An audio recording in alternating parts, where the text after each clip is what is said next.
Hello, you wonderful people, and welcome to another episode of Not Too Comic Book. This being a show where we talk about TV shows that are adaptations of comic books. For today's episode, I'm going to talk about the latest episode of Riverdale. A lot of really interesting things went down in this episode, so let's break it down. First and foremost, we have Percival collecting books from everyone, which I thought was so fascinating, because it's like overdue library books, and it's like, wait, really? Like, this is what you're really doing? And you're showing up at people's places with the cops behind you, shotgun in hand. I'm like, that seems very excessive, but it's like, right.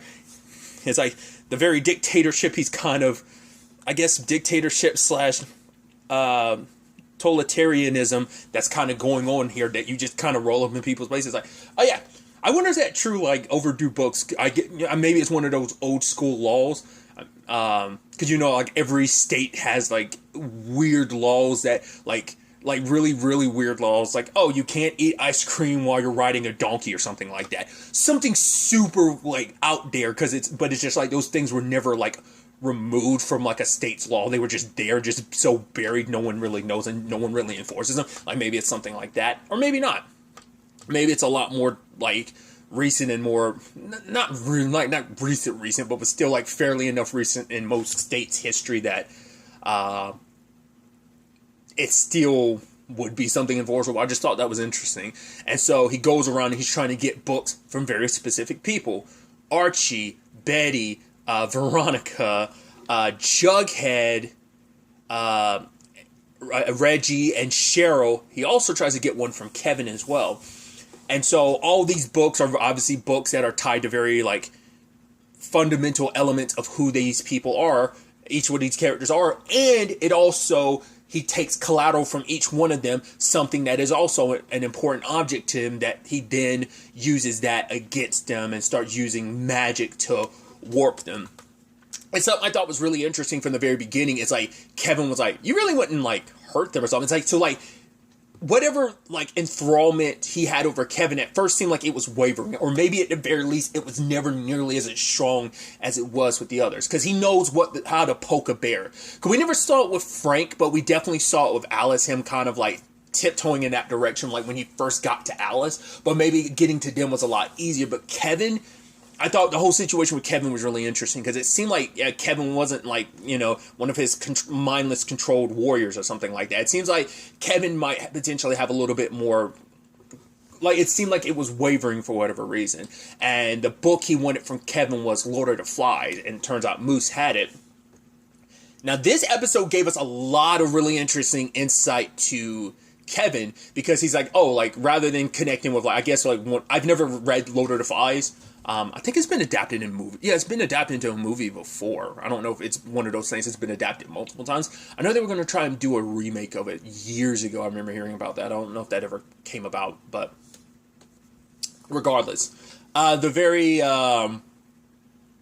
Apparently one of the characters, Ralph, is kind of like someone that Moose is like, oh yeah, I kind of had a thing for Ralph. And so did Kevin, but Kevin always identified with the character Piggy or whatever, and it was like, oh, that was interesting. And the moment Kevin brought up, it's like, oh yeah, when he was younger, he was chubbier and everything. I was like, really? So that's what this comes down to? It's like, yeah. I was like, that's fascinating, because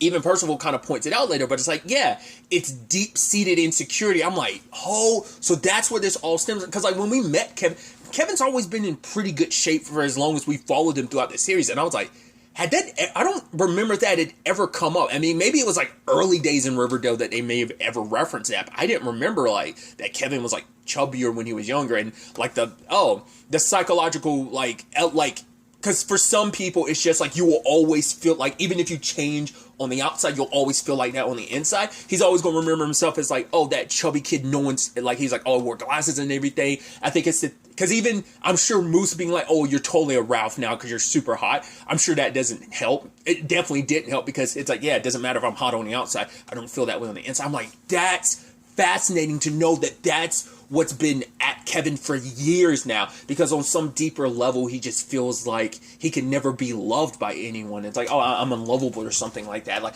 that explains like the random hookups and just like his almost like aversion to like everything between him and Fangs. It kind of makes sense now, because it's almost like Kevin's I think he has almost like this self-destructive behavior inside of himself because of that. I mean, I'm not some psychologist, but I felt like that started like turning wheels in my head of like a lot of elements about Kevin's character. I'm like, dude, that makes sense. It's like a lot of, based on insecurities, which I'm like, dude, I resonate with that, I am the type of person that, like, I mean, that's kind of my fear is, like, no matter what changes I make, I'm always going to feel like I'm a very insecure person. I have a lot of, like, self-esteem issues, and I'm like, it seems like Kevin has a lot of that too. But sadly, at the end of the episode, you had Percival getting to Kevin and kind of drawing him deeper into this, and it's like, damn, like, it seemed like Kevin wasn't fully his, but now, like, Kevin's completely under his control. Same thing for Reggie.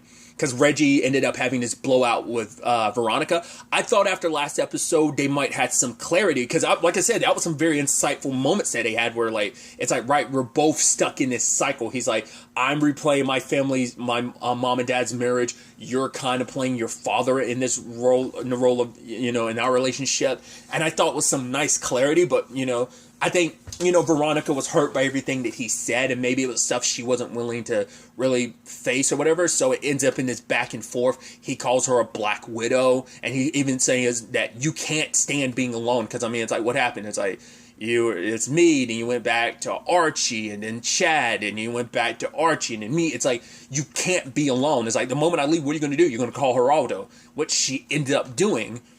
Because on some level, maybe Veronica doesn't ever want to be alone. I mean, she kind of doesn't have, like, she has her friend group, but I mean, it almost still seems like Veronica feels so disconnected from that. But I guess it's like, right, you've always had, like, maybe someone in your life. Because, I mean, even throughout a good chunk of high school when they were at Riverdale High, I mean, she was with Archie most of that time, So it's like you always had someone by your side. And, I don't know, I thought that was fascinating direction they decided to go with that. Then you have Jughead, like, he has, like, this extreme eczema, and his skin started falling, his skin started, like, bleeding a lot, his, fingernails are falling off, and you're like, ugh, ugh, ugh. And so it turns out that this is kind of, once again, Percival uses everyone's fear against them, and so in Jughead's case, this is how his grandfather died. It's like his grandfather died while he was, I believe it was while he was homeless. And because Jughead didn't really spend much time with his grandfather at the end of it all. Because obviously he got introduced to his grandfather in season 4, and they never really had a lot of time together. But it's like, yeah, he died alone and with, extreme, eczema and stuff. And, Jughead's afraid of that, and that fear is getting used against him. Betty's being confronted with fears about her dad, some deep-seated memories, because her mom gave her journal over to Percival. She read it, and it turns out there was a memory from around that time, because the book she read was something that allowed her to kind of connect with her dad. It was about, mechanic stuff. And she, has a strong,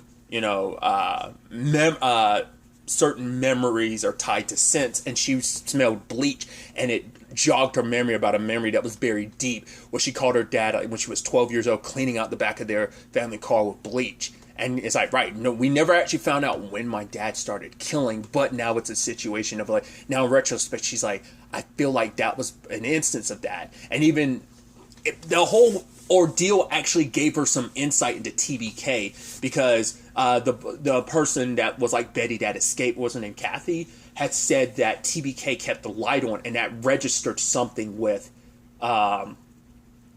Betty. And now this wasn't Percival's intention, but it kind of helped in the long run. Is that now Betty now views TBK differently. It's like, right, we keep treating him as like he was a loner, but in fact, he's actually, what if he has a family? And I love that. It's like, oh, she's like, it's most, the agent she's working with is like, yeah, but most serial killers don't have families. It's like, my dad did. And even thinking about the comparison that kind of immediately came to my mind, I was like, oh yeah, Prodigal Son as well. Martin had, not just one, he had 2 children. So I think that's fascinating. And what I thought was really interesting is that now Betty has this insight, knowing, right, and I think her personal experience, her relationship with her father, might be means to deal with this whole TBK thing, which, interesting to have Hal return after all this, this time, too, so that's really interesting. I thought it was fascinating because obviously, like, that actor just most recently, saw him on Peacemaker, so to see him kind of back in this world and just another comic book property, well, at least, back in Riverdale again, which is kind of interesting timing and stuff like that. But, which, if you don't know, like, it's interesting, like, he's a serial killer in this, but just the juxtaposition of, like, him being, like, a good cop in, I swear I've seen him play a cop in something else, and I just can't remember off the top of my head. But, just seeing him play a detective in Peacemaker. Regardless. So, but I think that that's going to be an important thing going forward, is knowing, like, using her relationship with her. I mean, that's kind of the basis for, like, a lot of Betty's moves is her circumstances. I mean, her and Archie had skipped over it, but at the beginning they talked about the baby situation. Turns out she wasn't pregnant, and which she's like, there's a part of her that was kind of relieved, because it's like, right, like, how would we have even raised a child? She's like, considering my screwed up family, my mom being my mom being my mom, and my dad being a serial killer, like, how would I even know how to raise a kid? But just do the opposite of what my parents said.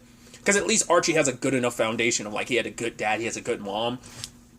So, but there is a part of Archie that was like, yeah, he is a little sad. He was like, there's a part of him that's like, we would have found a way. He's like, yeah, my dad talked about being a young father all the time and how, proud he was. And so, the door's still open, so it's not like this is completely closed, but it's like, right, Betty chalks it up to saying maybe the universe wants us to take down, all the supervillain business first, like Percival, deal with all that first, and then potentially start a family. So I just thought that was fascinating. And so you have that. Cheryl ended up having her the chest that her brother's body was in.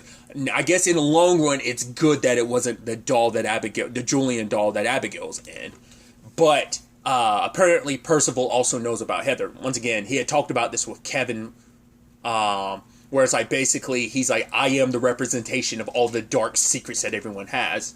So, once again, definitely leaning into that, I am the devil, I know all of your deepest, darkest secrets and stuff. Like, kind of almost like your sins and stuff. But, I love that Cheryl was like, it's like, oh, no, if I even get a bit flushed, because she was threatening to, like, light his ass on fire. But it's like, no, if I even get a little bit flushed, they're given orders to shoot you in the head. And I think it speaks volumes, too, that Cheryl is the only one that hasn't really had to deal with the ramifications, because she was being haunted by Heather, and then, that was kind of it for a little bit. Because I think the timing came at a really interesting time, because I think for Cheryl, because she's always been a little bit more open to the supernatural, and I think for her, it is a situation of, this kind of helped gain more clarity, because Penelope's, running it like last episode, gave her a lot more clarity on something that's kind of been a wound in her heart, and that's the whole Heather situation. And now, it doesn't make up for it, but I think maybe this might have been the necessary push to try and reach out even more so to Heather, is that. So I think she ended up talking about later on, like, no, she's in a much better place because of that thing. So you see, like, she's the only one that didn't really have to deal with it. Reggie ended up giving up a book. Him and Kevin are the only ones who ended up returning the books without really having to deal with the collateral situation. But Reggie ended up losing, like, because the book, he always kept it all these years because he had dyslexia. And without it, like, the way Percival was kind of, like, using it against him, he couldn't read anything anymore. And it was just to manipulate Reggie. And I think it was also because, I guess it was almost to kind of reinforce and make Reggie feel like he couldn't stand on his own. I think that's maybe like the inkling I kind of got for it. But obviously he manipulated Reggie into giving Veronica that Fabergé egg, but then he later on comes back and he's like, yo, do you do magic? And it's like, yo, can you teach me that? And so it's like, right, Percival knows, like, Reggie is kind of the opportunist person that he is, saying like, oh, you're going to try and take it, and that gets you on my side. So where I thought we might end up getting at least Reggie on Archie, the hero side and things, it's going to be interesting to see where Veronica ends up falling in the line. I think she's going to be on their side, but that's going to be fascinating to see whether or not Veronica's circumstances, which we'll get to in a second, whether or not her circumstances are a byproduct of Percival, or whether it's something else entirely, just like Tabitha's powers. Once again, the explosion seems like it was what gave Jughead, Archie, and Betty their powers. Once again, Percival already had his, but then, like, Tabitha got hers for whatever reason, which we still never found out. And I was thinking like, oh, and we know Cheryl got power, so I was like, oh, are we gonna get Reggie and Veronica, and maybe Tabitha or Fangs too? I mean, Tony and Fangs too. But Veronica kept seeing Black Widows all over the place. She tried to kill one on a picture of herself, interestingly enough. And then, like, she found him in the Fabergé egg, but that was all in her head. Then she hooks up with Geraldo. It's like, let's not think about it too much. I was like, okay. I was like, that's going to be interesting. And lo and behold, Geraldo's dead, which is kind of heartbreaking considering, like, he was the guy that looked after her abuelita, you know? And it's like, oh, that's kind of sucky. But then she's thinking, like, oh, it must have been, like, the bugs inside of that Fabergé egg that Reggie is like, oh, you idiot, you blah, blah, blah, blah. And it's like, no, turns out she's the one that killed him, Black Widow style, because it's like his death was sealed with a kiss. I'm like, wow, that's fascinating. So that's why I'm like, okay, so is that a power she got because of Percival, or is that like a power of hers coming to the surface? She had some inkling about these powers and stuff because she wasn't too like thrown off when Cheryl mentioned all this like more magical stuff. But even then she questions like, oh, you're really comfortable with all this magic stuff. And she's like, yeah, I'm being always comfortable with the supernatural. It's kind of like Cheryl's justification. Even the fact later on when she's burning everything, like Veronica was, either she was like, oh, must have been like, oh, it's a trick, or, because I guess they must have broke down about like, does Veronica know what Percival can do? Because she was getting on Reggie's case about it. But it's like, she must know when he has powers, right? I don't know. It's because they never had an on-screen conversation with Veronica about all this. They know that Percival's up to no good, but I don't think she knows the ins and outs of everything. I don't know. They kept that kind of vague. But like I said, I mean, I want to believe this is probably a byproduct of, but the timing's too. But I mean, to be fair, Tabitha's powers took a while to ultimately kick in. It took like a trauma to do that, and maybe Reggie referring to her as a Black Widow and just, oh, she just happens to be a Black Widow. Like, it does seem like it's a Percival thing, but maybe it's also, well, because that was also probably during the time before they ended up, like, undoing all of Percival's attacks against them. So there's that. There's also, I don't know, I'm curious to see which way they fully decide to lean into that, whether or not in the aftermath of this she still has that, or she just going to like have that personality going forward, like treating herself like a Black Widow and shifting who she is. That's why I was wondering like whether or not what side of things Veronica was going to fall. I still think she's going to be Team Heroes, but we'll see. Archie's was interesting though, because his was bringing up all these memories about Miss Grundy, which you're like, man, that's because that's also like the first relationship he had in this series, and it was a super inappropriate, not great one, because also at this age you're a kid, you're not going to look at that as like, oh, I was being taken advantage of. And even Betty says like, back then we didn't use that term, but like honestly she was grooming you, because as kids it wouldn't have registered to them like, oh, I'm being taken advantage of. To the adults, that's the whole reason why she got kicked out of town and stuff like that. And we also know that wasn't the only, Archie wasn't the only one. We know she still kept that up even when she moved. Didn't she move to Greenvale? And didn't she do the same thing there, if I'm not mistaken? Which also, interesting enough, how that ties her and Betty and Archie together even more. It's like, right, her dad did go off and kill her, so. But he's seeing her everywhere, and it's like, Archie, like, talks about the fact is, and I noticed that too, it's like, right, he doesn't do as much music stuff anymore. And it's like, because I think part of him wonders is like, right, is that because Miss Grundy was like the foundation for a lot of it? Because he kept it up in high school and stuff like that, but now as he's gotten older, he kind of let that die and he just let it go. So now he's wondering like, right, his like, was that all tied to Miss Grundy? Because he can't like pick up an instrument without really kind of thinking about that, because she was the foundation of it. So that's probably like this awkward and complicated thing of like, right, she was at the heart of this passion of mine, and now that I'm older, like, I don't, maybe he didn't realize it and recognize it at the time, but now realizes like, right, like, that the trauma associated with like what that relationship was, especially like how things played out, because Archie probably kind of treated it more like it was his fault rather than realizing like, no, she was the one at fault for taking advantage of him like that. It's just like, And like I said, like every time he turned around, he would see something like the glasses that Betty was wearing, or just the instrument, even like the violin or whatever, the instrument, like he ends up smashing because it reminded him of her, you know?